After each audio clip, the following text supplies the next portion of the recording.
Good morning, everyone. My name is Mighty Stream. I'm going to do your November the 17th spiritual principle a day in a meditation. I hope you're doing well. Let's go ahead and get into that meditation. I'm feeling a bit pressured time-wise because I know my alarm is about to go off and it's nowhere near me to turn it off, which means that it's going to wake up a lot of other people.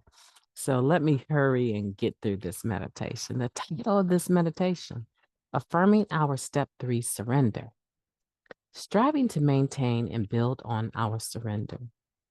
We are better able to live and enjoy life in the moment. That comes from It Works, Step 3.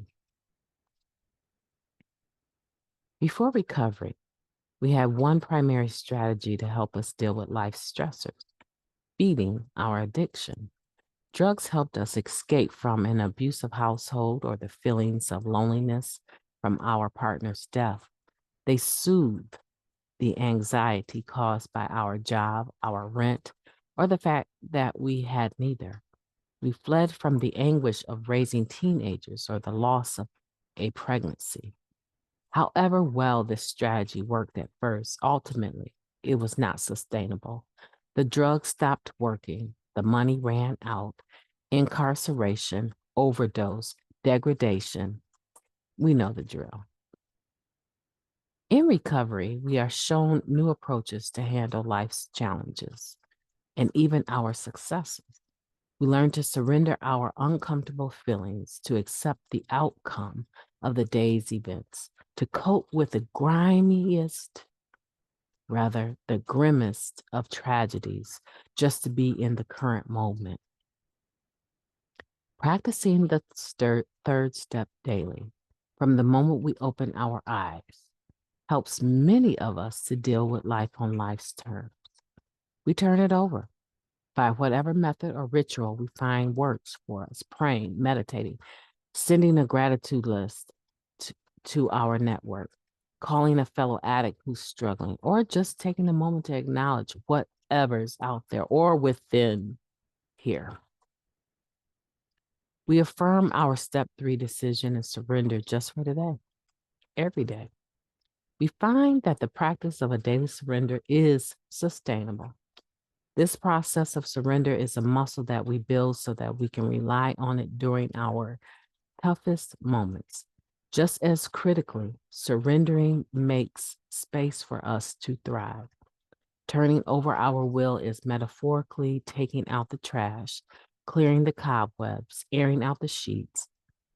It's washing the windows, not merely to see out, but to get out there and make our mark on the world. Today, I will use the third step as a strategy to engage with life right here, right now. I can deal with the hardships of this moment and the good stuff too. Let's take a moment of silence followed by the we version of Serenity Prayer. Moment of silence now, please.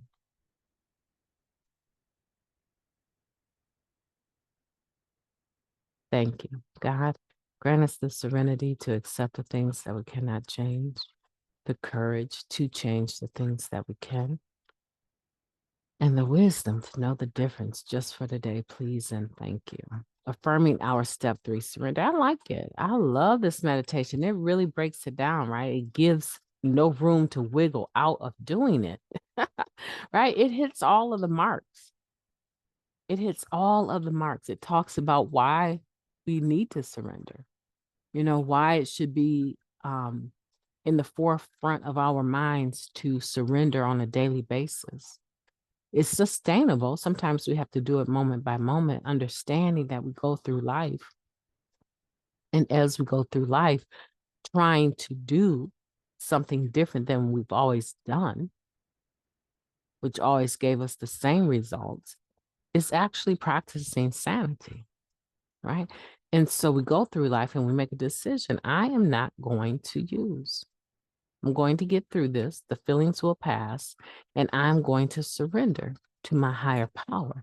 And the reason that I love it is because it breaks down all of the options, right? Of what turning it over to could possibly be: praying, can be what we turn over to, surrender to, meditating, sending a gratitude list to everyone we know. I never thought about that. I personally have never thought about taking my gratitude list, right? Taking my gratitude list and sending it to everyone I know. I've never thought about doing that. I just thought it was so personal, right? I don't think I ever will, but the thought of doing it is exciting to me, right? So it's something that, I might approach eventually. Calling a fellow addict who's struggling. I like that. I like that. When you call a fellow addict who is struggling, they generally are suspicious of, why are you now calling me? You haven't been calling me. Right? It's kind of difficult to bridge over that initial stage of that conversation, but I think it's one worth working on, right? I have called other addicts when I was struggling. I just did that yesterday. I said, you know what? I need to talk to somebody that remembers me 10 years ago, right? Has enough history in this program or enough history with me to know that when I am dealing with injustice, the thought of biting my tongue or putting words grammatically in their proper place or expressing myself in a genteel manner, right? It's not on my brain. It's not. I need to talk to somebody that I can just laugh and talk and say, whew, I can't believe I got through that day, right?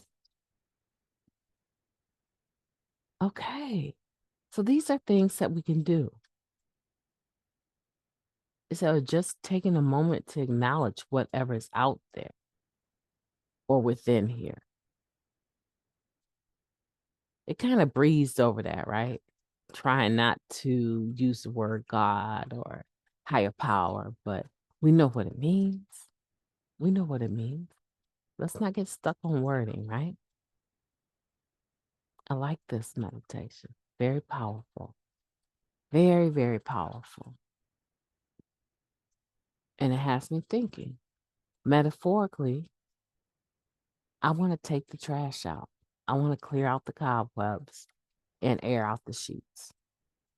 I want to wash the windows so that I can not only see out,